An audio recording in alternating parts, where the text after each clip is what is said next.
Hi all, welcome to my channel. Today's recipe is chicken Majestic. ఇంట్లోనే ఈజీగా సింపుల్గా చేసేయచ్చు రెస్టారెంట్ స్టైల్లో.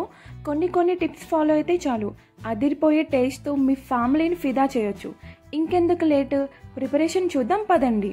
ముందుగా చికెన్ బోన్లెస్ బ్రెస్ట్ పీస్ తీసుకోవాలి. దాన్ని నేను ఇక్కడ వీడియోలో చూపిస్తున్నట్టు పొడుగ్గా కట్ చేసుకుని పెట్టుకోవాలి. ఇలా చేసుకున్న తర్వాత అందులోకి రుచికి తగినంత సాల్ట్ కూడా యాడ్ చేసుకోండి. ఆ తర్వాత ఫ్రెష్గా దంచుకున్న అల్లం వెల్లుల్లి పేస్ట్ తీసుకోవాలి. అది మీ చాయిస్ అండి, అంటే 2 to 3 teaspoons యాడ్ చేసుకోవచ్చు, అంటే క్వాంటిటీ బట్టి యాడ్ చేసుకోవాలి. అండ్ ఇక్కడ నేను 3 teaspoons వరకు కార్న్ఫ్లోర్ కూడా తీసుకుంటున్నాను. కార్న్ఫ్లోర్తో పాటు పెప్పర్ పౌడర్ కూడా 1 teaspoon తీసుకోవాలి. ఇంకా ఇందులోకి ఎలాంటి మసాలా కానీ గరం మసాలా అలాంటివి ఏమీ అవసరం లేదండి.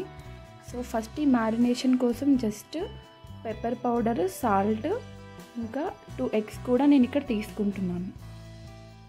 తీసుకున్న తర్వాత బాగా బీట్ చేసుకొని ఒక 30 minutes పాటు మ్యారినేట్ చేసుకోవాలి. ఫ్రీజర్లో కాకుండా నార్మల్ ఫ్రిడ్జ్లో పెట్టుకోండి. ఆ తర్వాత ఒక బౌల్ తీసుకొని అందులోకి ఆయిల్ వేసుకొని ఇప్పుడు ఈ మ్యారినేట్ చేసుకున్న చికెన్ని ఒక్కొక్కటిగా వేసుకోవాలి. ఇవి చుట్టుకుపోకుండా జాగ్రత్తగా వేసుకోండి, లేకపోతే చికెన్ మెజెస్టిక్ ఇలా పొడుగ్గానే ఉంటుంది. అలా కాకుండా మీరు కేర్ తీసుకోకపోతే కనుక ఇలా చుట్టుకుపోయి రోల్ ఆన్ అయిపోతాయి అన్నమాట. ఇలా హై ఫ్లేమ్లోనే వేయించుకోవాలి. సిమ్లో పెట్టుకుంటే మీకు కొంచెం టైం తీసుకుని గట్టిగా అయిపోతుంది, క్రిస్పీగా అంటే సాఫ్ట్గా ఉండదు చికెన్. సో ఎప్పుడు కూడా మీరు హై ఫ్లేమ్లోనే 3 minutes నుండి 4 minutes వరకు ఫ్రై చేసుకోండి. నేను ఇక్కడ వీడియోలో చూపించాను కదా, అలా గోల్డెన్ బ్రౌన్ కలర్లోకి వచ్చిన తర్వాత ఒక ప్లేట్లోకి ట్రాన్స్ఫర్ చేసుకోండి. ఇలానే మిగిలినవన్నీ కూడా ఫ్రై చేసుకొని పక్కన పెట్టుకోండి. ఈ వరకు ఇంకొక ప్యాన్ తీసుకొని ఫ్రై చేసుకున్న ఆయిల్ ఉంది కదా, చికెన్ ఫ్రై చేసుకున్న ఆయిల్, అదే 3 teaspoons వరకు యాడ్ చేసుకొని చిన్నగా చాప్ చేసుకున్న గార్లిక్ కూడా వేసుకోండి. వెల్లుల్లి మనం చిన్నగా చాప్ చేసుకుంటే తినడానికి చాలా బాగుంటుంది. అండ్ దీనికి ఎక్కువ గార్లిక్ కూడా అవసరం ఉంటుంది. సో టేస్ట్ అనేది కూడా చాలా బాగా వస్తుంది అన్నమాట. నేను వీడియోలో చూపిస్తున్నట్టు గార్లిక్ని వేయించుకొని పచ్చివాసన అది పోయేంత వరకు ఉంచుకున్న తర్వాత చిన్నగా చాప్ చేసుకున్న పచ్చిమిర్చి కూడా యాడ్ చేసుకోవాలి. అండ్ దాంతోపాటు కరివేపాకును కూడా ఎక్కువ వేసుకోండి. కరివేపాకు ఎక్కువ ఉంటేనే బాగుంటుంది ఈ రెసిపీకి. అండ్ పసుపు, కారం కూడా యాడ్ చేస్తున్నాను నేను ఇక్కడ. కారం అనేది నేను ఆల్రెడీ పచ్చిమిర్చి యాడ్ చేశాను కాబట్టి కారం కొంచెం చూసుకుని యాడ్ చేసుకోండి. ఆ తర్వాత బాగా మిక్స్ చేసుకున్న కర్డ్ని కూడా ఇందులో యాడ్ చేసుకోవాలి. ఈ రెసిపీకి సీక్రెట్ ఇంగ్రీడియంట్ కర్డేనండి. కర్డ్ వేయడం వల్ల చాలా బాగుంటుంది, ఇది మాత్రం స్కిప్ చేయకండి. సో మీరు కావాలనుకుంటే క్వాంటిటీ బట్టి కర్డ్ కూడా కొంచెం ఎక్స్ట్రా కూడా యాడ్ చేసుకోవచ్చు. బాగా మిక్స్ చేసుకున్న తర్వాత కొంచెం సాల్ట్ కూడా అడ్జస్ట్ చేసుకోవాలి.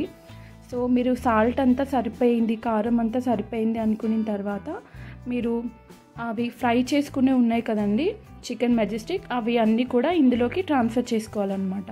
సో నేను మళ్ళీ కొంచెం కరివేపాకు అనేది కూడా యాడ్ చేశాను, ఇంకా టేస్ట్ చాలా బాగుంటుంది అని. సో అవన్నీ ఇందులోకి ట్రాన్స్ఫర్ చేసుకొని బాగా పీసెస్ అన్నిటికీ కూడా పట్టేలాగా గ్రేవీ బాగా మిక్స్ చేసుకుంటూ ఉండండి. హై ఫ్లేమ్లో చేయండి, టేస్ట్ చాలా బాగుంటుంది. ఇందులోకి నేను ఎలాంటి సాసెస్ కూడా యూజ్ చేయలేదు. టేస్టింగ్ సాల్ట్ కానీ సోయా సాస్ కానీ ఎలాంటి సాసెస్ కూడా నేను యాడ్ చేయలేదు. జస్ట్ లాస్ట్లో జీడిపప్పుతోటి మ్యారినేట్ చేస్తున్నాను అంతే. ఇంకా ప్లేట్లోకి సర్వ్ చేసుకుంటే ఎంతో టేస్టీగా ఉండి చికెన్ మెజెస్టిక్ రెడీ అండి. చాలా ఈజీగా క్విక్గా అయిపోతుంది. మీ ఇంట్లో వాళ్ళకి ఇది చేసి చూపించండి, నేను చెప్పినట్టు ఫిదా అయిపోతారు. సో మీకు ఎలా అనిపించిందో నాకు కామెంట్ సెక్షన్లో కామెంట్ చేయండి. అండ్ మంచి ఇలాంటి వీడియోస్ కోసం నా ఛానల్ని సబ్స్క్రైబ్ చేసుకోండి. Please like, share and subscribe to my channel. Thank you all. Bye.